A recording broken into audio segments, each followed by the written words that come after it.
अगर आप अमेरिका आने का प्लान कर रहे हैं लेकिन इस डिसीजन को लेके काफ़ी कंफ्यूज हैं कि आपको आना चाहिए या नहीं, तो this video is for you. I will discuss 3 main chapters everyone goes through before landing in America. So let's start with chapter 1।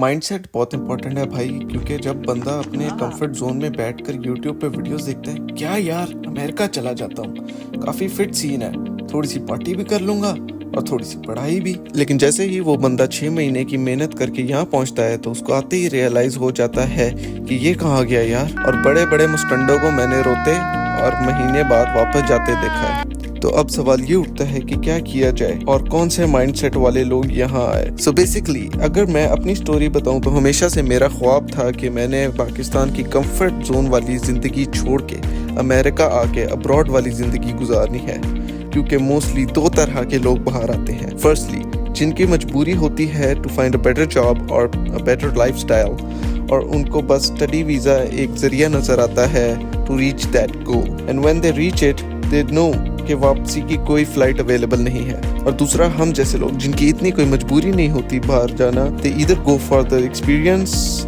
या बेटर स्टडीज। तो वो बोलते हैं यार चलो बाहर चलते हैं, लेकिन इस तरह के लोग ज्यादा देर टिक नहीं पाते, क्योंकि इनका आते ही हनीमून पीरियड स्टार्ट हो जाता है और हर चीज बहुत फिल्मी लग रही होती है। लेकिन जैसे ही कुछ महीनों के बाद रियलिटी हिट करती है, फिर इनको पता चलता है कि यार लाइफ तो बहुत बोरिंग सी हो गई है। और तकरीबन 80% लोगों को होम सिकनेस और अकेलापन खा रहा होता है, क्योंकि उनका फोकस और माइंडसेट कभी भी क्लियर नहीं था। वो बाहर करने क्या आए थे। So please if you are not brave enough, Pakistan is still the best option for you. आराम से अपने घर पर मोए मोए वाली मीम्स देखो, क्या फायदा इतनी ख्वारी करने का।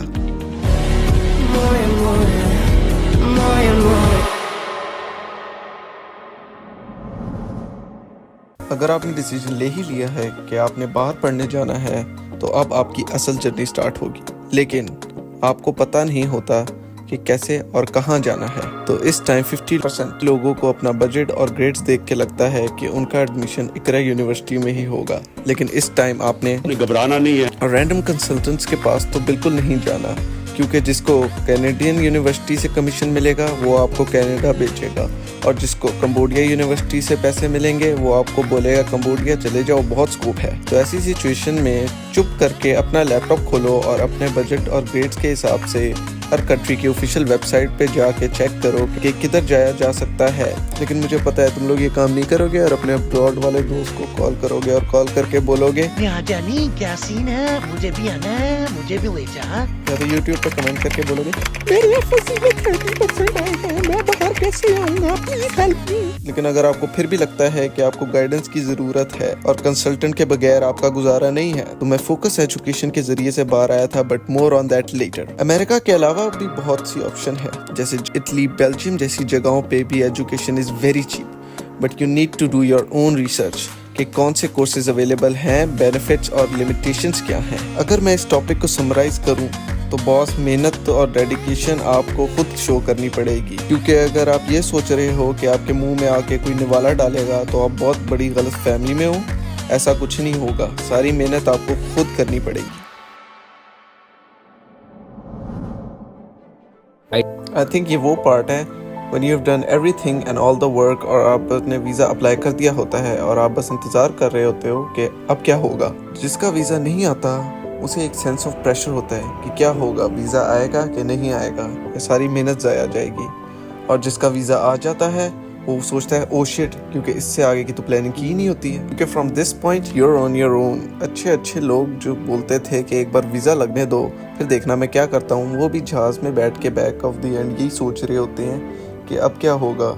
ऐसा ही ना हो कि मैं 1 महीने बाद वापस आ जाऊँ, इतनी जो गुड बाय सेलिब्रेशंस की थी और जश्न मनाए थे वो सारी ज़ाया ना चली जाएं, क्योंकि एट द एंड लोग क्या कहेंगे। पर्सनली क्योंकि ये चीज़ मैंने खुद फेस की थी, और एज एडवाइस इस चीज़ के बारे में जितना कम सोचोगे उतना बेहतर है। स्पेशली वो हार्ड लाइफ और स्ट्रगल्स वाली वीडियो तो अपने रील से हाइड ही कर दो ना, क्योंकि ये देसी लोग अपनी हार्ड लाइफ दिखा के खुद एंजॉय कर रहे होते हैं और दूसरे को डिस्करेज करते हैं। प्रोसेस स्टार्ट करने से पहले अपने आप से सवाल पूछो कि तुम बाहर आना क्यों चाहते हो, क्योंकि this video is not about कि बाहर आ जाओ तो अब्रॉड में लाइफ बहुत सेट है या पाकिस्तान में लाइफ बहुत घटिया है। It's about what do you want, तुम क्या चाहते हो। क्योंकि अगर अभी गलत फैसला ले लिया तो अगले 5 साल सोचोगी कि क्या कर रहा हूँ मैं, और कभी भी लोगों की वीडियोस देख के डिसाइड ना करना कि मैंने बाहर जाना है, क्योंकि क्या पता वो उनके लिए या मेरे लिए सबसे अच्छा डिसीजन हो और आप लोगों के लिए सबसे गंदा।